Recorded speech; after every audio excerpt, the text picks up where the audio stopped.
They pushed some buttons this week. Masterminded economic collapse of 2021 with $50 trillion debt. Hi, and welcome to the Financial Argument. Thank you very much for all your messages on the last video. They truly mean a lot to me. In politics, nothing happens by accident. Let's start my analysis by talking about some interesting events that have been occurring all over the world. Then we'll talk about the big picture and how these all connect. By the end of the video, you should know who pressed which buttons and for what purpose. According to a statement by Edmund de Rothschild Holding, Benjamin de Rothschild, 57, died at his home in Switzerland on Saturday.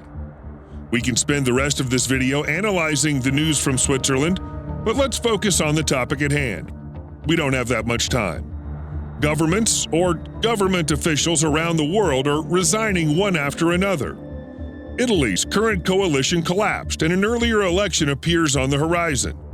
The Dutch government, which was the target of accusations after the child care allowance scandal it was embroiled in, where it was revealed that immigrant parents with dual citizenship were deliberately accused of fraud and victimized, resigned 2 months before the general election.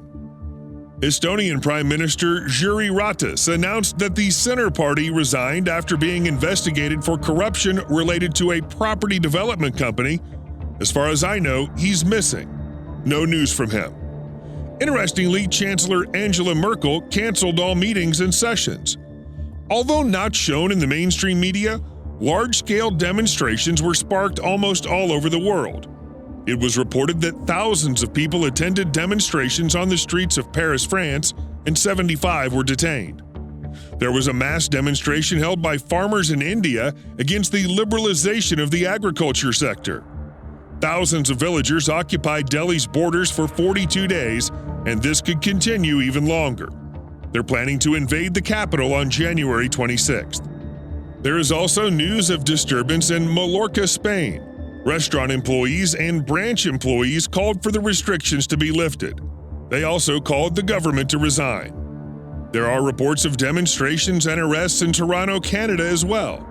In Central Europe, tens of thousands marched in Vienna against restrictions. A police station in Brussels was reportedly set on fire. In this news, Saxony wants to lock people who violate restrictions in a former refugee camp. It appears the German government is giving a message to the people of Germany: obey, or else you will face consequences. Well, I can't help but notice the irony here. Let's go inside the US. Then we'll put all the pieces together and take a look at the bigger picture. Last Tuesday, the U.S. Joint Chiefs of Staff issued a memorandum in which it addressed the public in an unconventional way. They condemned the riots in Washington on January 6th and announced that the U.S. military would obey the legal orders of the civilian leadership and defend the U.S. Constitution against all enemies, outside and inside. The document also states President Biden, elected on January 20th, 2021, will be constitutionally ratified, approved by states and courts, approved by Congress, and become our 46th Commander-in-Chief. The memorandum marks the culmination of a development that could lead to the seizure of military power in Washington. To understand this development, it's necessary to remember two sentences uttered by U.S. President Franklin D. Roosevelt in the early 1930s. I mentioned one at the beginning of the video. In politics, nothing happens by accident. If it does, you can bet it was planned that way.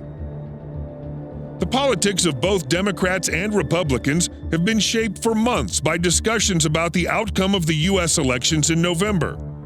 Both sides missed no opportunity to systematically add fuel to the fire.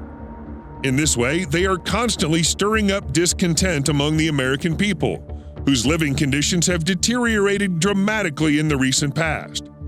The U.S. is currently the country with the highest unemployment rate since the Great Depression.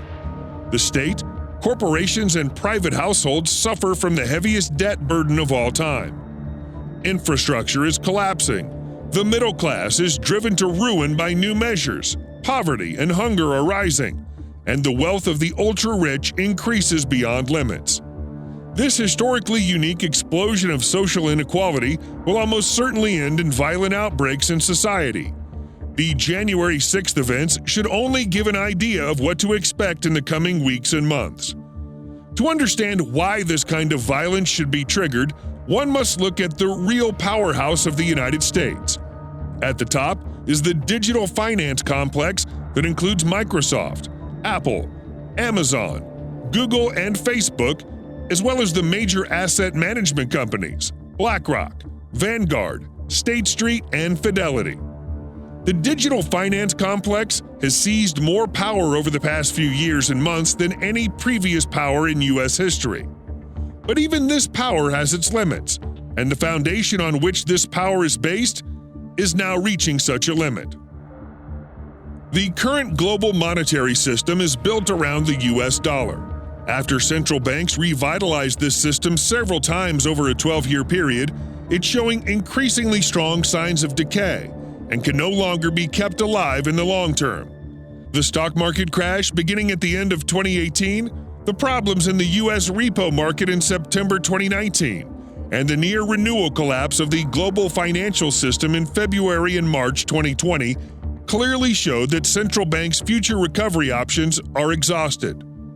After that, the banking system in its traditional form will be terminated, and money creation will be left only to the central bank.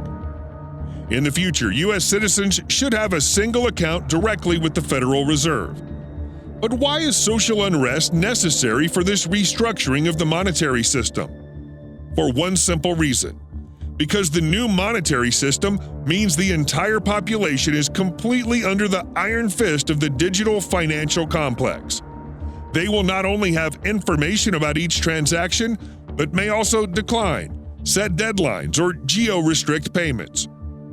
They will be able to arbitrarily impose negative interest rates, give preferential treatment to selected professions, discriminate against others, make payments subject to codes of conduct, and leave individual citizens' financial assets completely frozen. The digital central bank currency has changed over the centuries and now has nothing in common with what the world has known to this day.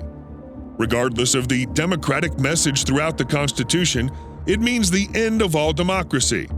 It leaves citizens vulnerable to full control of the arbitrary requirements of the central bank and digital and financial companies that cooperate with it.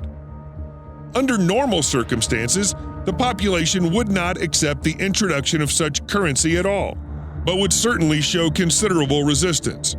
So a seemingly different strategy was used.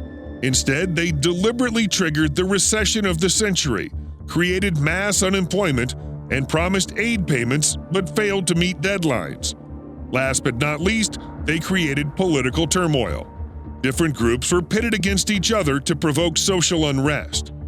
If you allow the military to intervene and the central bank to distribute new money as a universal basic income through emergency decrees, you will manage to portray both as an act of humanity, not an act of repression.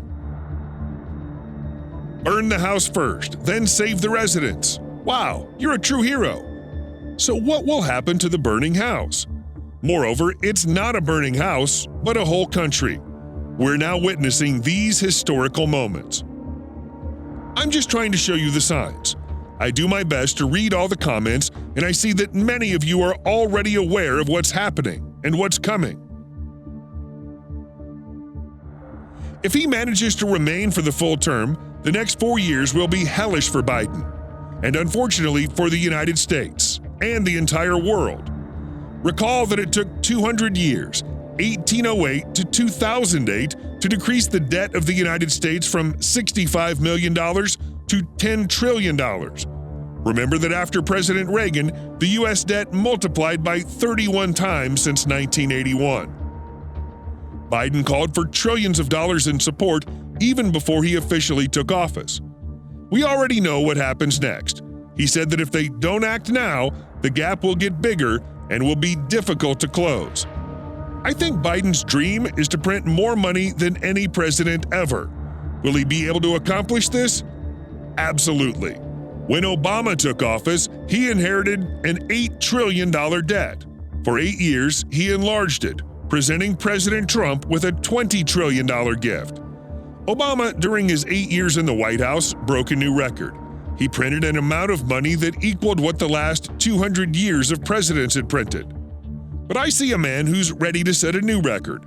It won't be difficult at all to outdo Trump. President Trump only printed $8 trillion in 4 years. Biden will definitely print more than $10 trillion in the next 4 years, and the U.S. debt will rise to at least $40 trillion. But don't be optimistic that the debt will only reach $40 trillion. Remember, the planned economy has just begun to collapse, and the American economy is going down in flames. One has to be blind not to see. I don't want to pump you with fear, but in the coming months, you'll see how quickly the problems will spread. Biden's genius economic team will try to close every hole at every level, from the minimum wage to bailing out of big companies. But unfortunately, they will not save this country by printing worthless money. I know the answers, but I will ask you some questions so you can come to your own conclusions. Then I'll finish the video. I would like to point out that I do not condone any acts of violence. Sometimes it's best to remain at home. But according to rumors, Biden is so popular that he received over 80 million votes. America and the world are very happy that Trump is defeated. Then woohoo! Shouldn't everyone just want to have a big party? So what are we witnessing instead of victory? Celebrations and joy? We see Washington transformed into a fortress and militarized, and other states preparing for unspoken dangers. Who ordered this preparation? Most Americans should want to celebrate right now, right?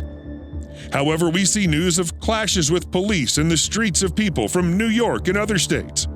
Where are the passionate Biden voters? So what are all these new security measures that have never happened before in U.S. history? They were either put in place to suppress popular uprising or to overthrow a criminal government. Who can make the legal declaration that he is a new president? A Supreme Court judge. So what happens to a judge who accepts the oath of a man who's not actually chosen by the people? Does Trump intentionally allow all this? So where does the U.S. military take a position on these developments?